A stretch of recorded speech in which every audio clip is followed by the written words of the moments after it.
A woman sat at her window and looked at the beautiful garden outside. There were lettuces in the garden, and they were fresh and green. "I want to eat those lettuces," said the woman. But the lettuces were in a witch's garden, and the garden had a big wall. The witch was a bad woman, and everyone was afraid of her. Every day, the woman wanted the lettuces more and more. Soon, she couldn't eat anything. She only wanted the lettuces. "I want a lettuce from the witch's garden," she said to her husband.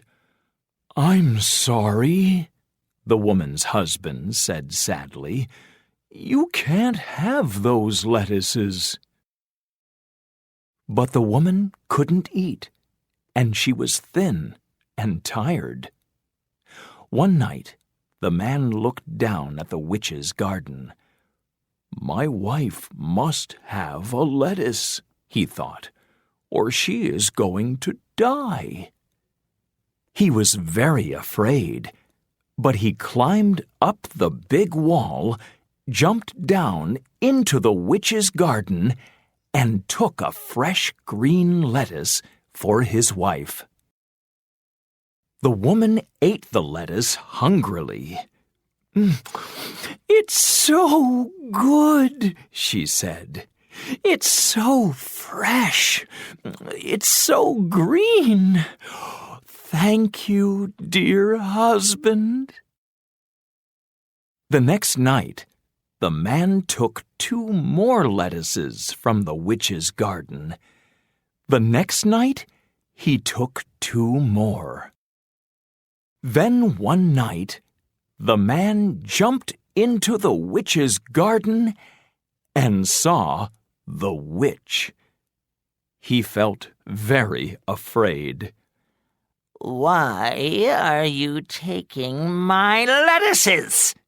said the witch angrily. "My wife isn't well," the man said. "She can only eat lettuces, your lettuces." The witch said, "You can take lettuces from my garden, but you must give me your first baby. Promise me this." And because the man was very afraid, he promised. Soon, the man and his wife had a beautiful baby girl. They loved her, and they were very happy. But one day, the witch came to the door.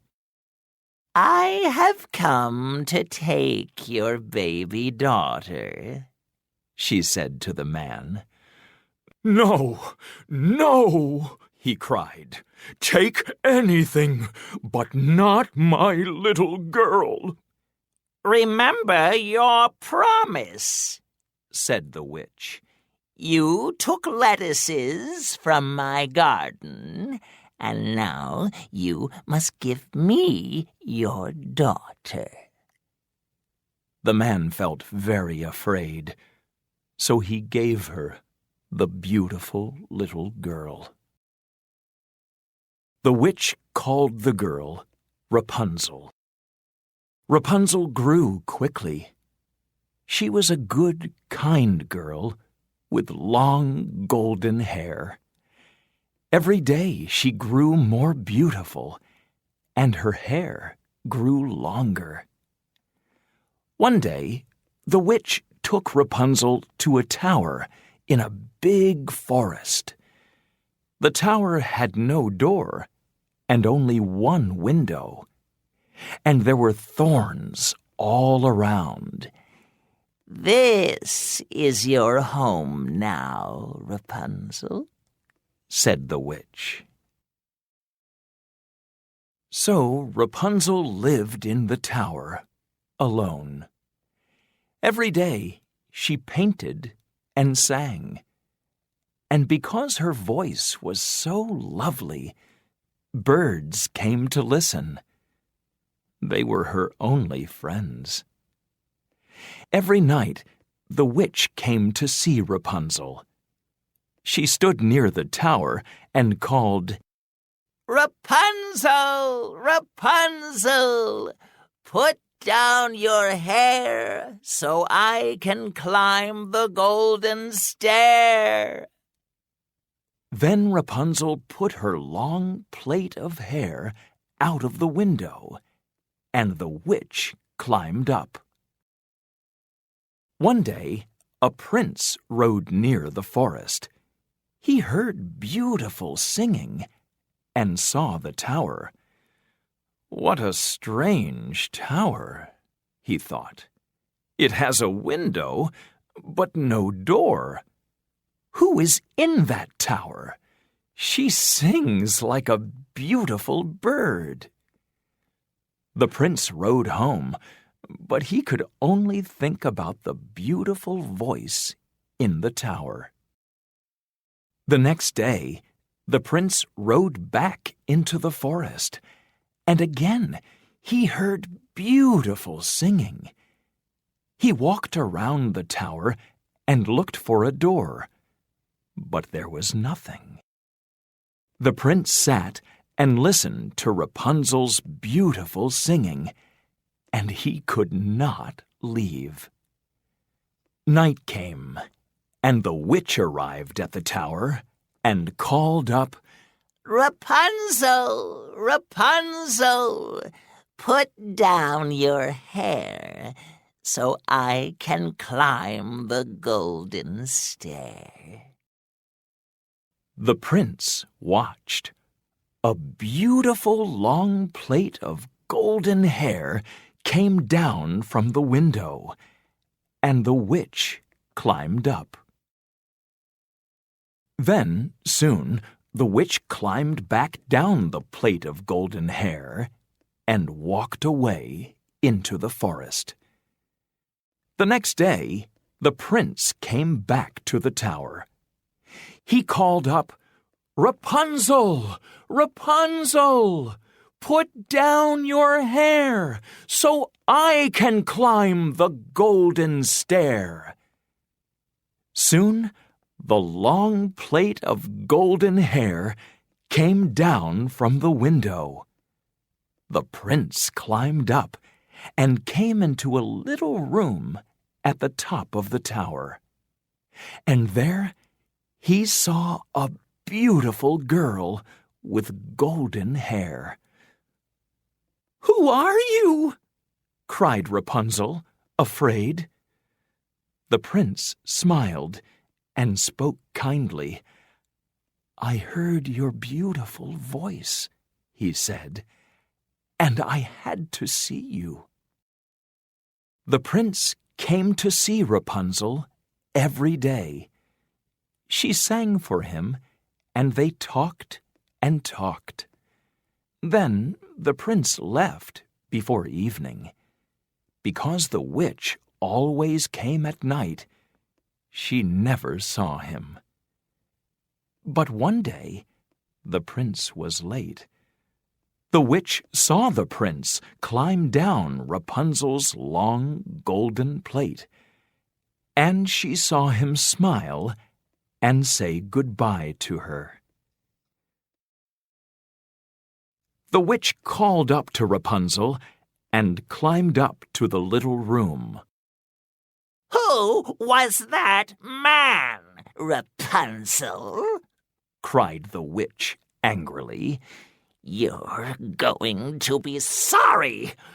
I'm taking you away so he can never find you again." And she took a knife from her coat and cut off Rapunzel's golden plait. The next day, the prince came to see Rapunzel.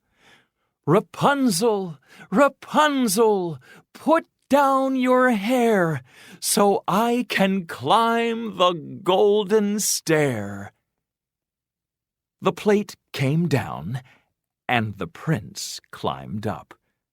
But it was not his beautiful Rapunzel in the room.